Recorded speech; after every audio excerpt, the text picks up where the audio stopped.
नगीना के पार्ट 1 की अपार सफलता के 3 साल बाद इस फिल्म के मेकर्स ने इसका दूसरा पार्ट बनाया जिसका नाम था निगाहें, जो शायद आधिकारिक तौर पर बॉलीवुड की पहली सीक्वल फिल्म थी। इस फिल्म में नगीना की तर्ज पर ही निगाहें की कहानी को आगे बढ़ाया गया था। साथ ही इस फिल्म में श्रीदेवी के अलावा सभी किरदारों को बदल दिया गया था। निगाहें फिल्म में अनुपम खेर साहब ने विलन का किरदार निभाया था और सनी देओल ने लीड एक्टर की भूमिका निभाई थी। हरमेश मल्होत्रा द्वारा निर्देशित ये फिल्म साल 1989 में सिनेमाघरों में रिलीज हुई थी। इस फिल्म का एक गाना सावन के झूलों ने मुझको बुलाया, मैं परदेसी घर वापस आया बहुत बड़ा हिट गाना साबित हुआ था। निगाहें फिल्म में श्रीदेवी के अपोजिट सनी देओल थे। इस फिल्म में सनी देओल ने आनंद का किरदार निभाया था। इस फिल्म में ऐसे कई मोमेंट थे जहां पर सनी देओल ने दर्शकों का सारा ध्यान अपनी ओर खींच लिया था। पहले पार्ट की तरह निगाहें फिल्म को भी लोगों ने काफी पसंद किया था। आज भी लोग इस फिल्म को बड़े चाव से देखना पसंद करते हैं।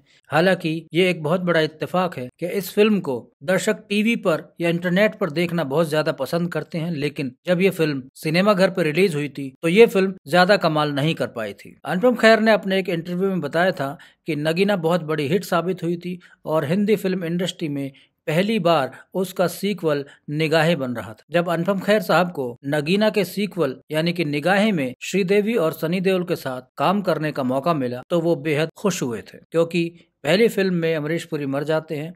इस फिल्म में अनुपम खेर उनके शिष्य बनकर आते हैं। वो अमरीश पुरी के अभिनय के कायल थे और जब उन्हें अमरीश पुरी साहब की जगह रोल ऑफर हुआ तो उन्होंने सोच लिया था वो ऐसा काम करेंगे कि लोग उन्हें देखकर अमरीश पुरी साहब को भूल जाएंगे। अनुपम खेर ने बताया कि हमने जोश जोश में शूटिंग की और डबिंग के वक्त मेरी आंखों में आंसू आ गए थे और उनके मुंह से निकला, अरे ये क्या एक्टिंग कर दी मैंने। उन्हें लगा कि इस फिल्म में तो मैंने बहुत ज्यादा ओवर एक्टिंग कर दी है। निगाहें फिल्म में अपना अभिनय देखकर अनुपम खेर ने अपना सिर पकड़ लिया। इस किस्से का जिक्र खुद अनुपम खेर ने किया था। उन्होंने कहा था कि वो सोचने लगे कि निगाहें फिल्म में उनका अभिनय अभी तक का सबसे खराब अभिनय था, लेकिन जब एक डिस्ट्रीब्यूटर ने उन्हें विस्की की एक बोतल उपहार में दी और उनके काम की बहुत ज्यादा प्रशंसा की तो अनुपम खेर साहब चिंता में पड़ गए, यार मुझे तो अपना अभिनय खराब लग रहा है और डिस्ट्रीब्यूटर कह रहे हैं कि मैंने गजब का अभिनय कर दिया। तो इसी कंफ्यूजन को दूर करने के लिए उन्होंने एक स्पेशल स्क्रीनिंग रखवाई।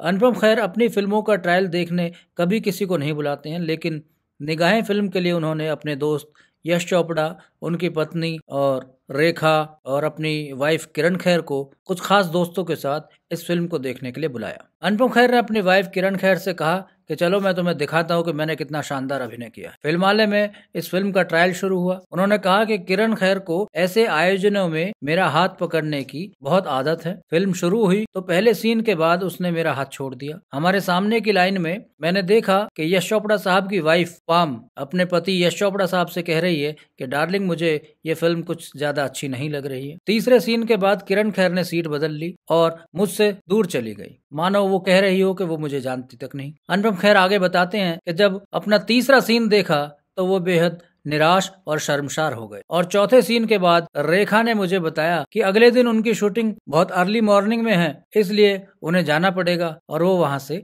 चली गई। अनुपम खेर साहब और निराश हो गए। वो प्रार्थना करने लगे कि मेरे जो सांप थे इस फिल्म में वो इस फिल्म की स्क्रीनिंग में बाधा डाल दे। वो भगवान से विनती करने लगे कि भगवान कुछ ऐसा कर दो कि ये ट्रायल रुक जाए। अनुपम खेर साहब का काम इस फिल्म में लोगों ने ज्यादा पसंद नहीं किया, लेकिन उसी साल आई फिल्म राम लखन के लिए उन्हें फिल्म फेयर अवार्ड से नवाजा गया था। तो ये फिल्मों का एक दौर होता है कि किसी फिल्म में किसी कलाकार का सिक्का चल जाता है और किसी में नहीं चलता है। कुल मिलाकर निगाहें फिल्म सिनेमा पे कमाल नहीं कर पाई थी, लेकिन आज भी जब ये फिल्म टीवी पर आती है तो लोग अक्सर इस फिल्म को देखना पसंद करते हैं।